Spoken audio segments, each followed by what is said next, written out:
It was dawn when I woke, tied to a tree. The ropes bit into my skin so deep I couldn't move.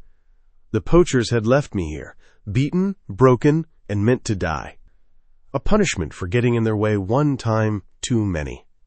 But the forest was silent. Too silent. That's when I saw him. A massive brown bear, just a few steps away. Amber eyes fixed on me. Steady, unblinking. The air itself seemed to hold its breath. Then he stood up. 3 meters of muscle and fur rising over me. A shadow of power. The paw came down. I braced for claws, for pain, for the end. But instead, a heavy thud beside my shoulder. The ropes trembled. Another strike. Again, the cords splitting, fibers snapping. The bear wasn't attacking. He was freeing me. He leaned close, his breath hot against my cheek. Sniffed, growled low, then bit down on the rope and pulled. It held fast, slick with dew, knotted tight. He snarled in frustration, slammed the trunk so hard bark exploded off in shards, and then, carefully, almost gently, began clawing at the knots. That's when I saw it. A scar, long, jagged, half hidden beneath his fur. Recognition hit me like lightning. 3 years ago. A spring morning. A dead mother bear. And a trembling cub, wounded on his side, trying to protect her. I cleaned that wound, stitched it, fed him from a bottle until he was strong enough to return to the wild. And now, here he was. "Cub," I whispered, voice breaking. "Is it really you?" He twitched an ear, stopped, looked straight into my eyes. And in that look, memory, gratitude, a bond unbroken by time. Then, a distant howl. "Wolves." The bear froze. Another howl, then a third. A pack was closing in. He didn't run. He turned back to me, tore at the ropes with renewed fury. Threads snapped, one by one.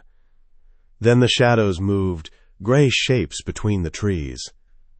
6 wolves, eyes glowing yellow, closing the circle. The bear stood between me and them. One thunderous roar rolled through the forest, but the wolves didn't flinch. The alpha, scarred and silent, gave the order. They attacked. The bear met them head on, paws like sledgehammers, claws flashing. He struck one aside, spun, drove another back. But the pack kept circling, feinting, testing. 2 wolves broke off, slinking toward me. I fought the ropes with everything I had, but they were too close. 10 meters, 8. Then the bear saw them. His roar tore through the woods, sending birds into the sky. He charged, scattering the wolves like leaves, but the alpha lunged from behind, jaws sinking deep into his thigh. The bear bellowed, a sound that shook the ground, and flung the attacker away with a single violent twist. He was bleeding now, but there was no retreat in him. He fought with everything left, until one wolf limped away, broken. The others faltered. The alpha barked once, sharp and final. The pack slipped back into the forest shadows. Silence returned. The bear stood trembling, blood dripping darkly from his wound. But in his eyes burned that same unyielding fire. He turned to me, and I knew he wasn't done. He tore at the ropes again. One by one they gave way, until at last I fell forward free. Too weak to stand, I crawled to the tree. The bear watched, breathing hard, his legs still bleeding, and I realized it was my turn. My backpack lay nearby, left by the poachers. I dragged it over, pulled out a first aid kit.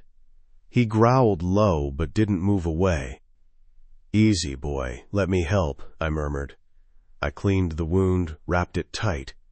He flinched but didn't fight, as if he remembered. When I finished, he gave a deep, rumbling sound. Not a threat, but gratitude. We sat together for a long time, two creatures who had faced death and lived. Then he rose. In his eyes, weariness, but peace. The debt was paid. "Wait, little one," I whispered, reaching out. He paused, stepped closer. I touched his muzzle, scratched behind his ear, found the old scar on his side. "You grew up," I said softly. "You became so strong." He closed his eyes, rumbled low. "I remember." Our eyes met one last time. Then he turned, and without looking back, walked into the forest. His dark shape melted into green, leaving me alone among the torn ropes and trampled earth, silent witnesses to an impossible rescue. It wasn't chance. It was proof that selfless kindness is never forgotten. The bear remembered the man who saved him once, and when the moment came, he risked everything to return the favor.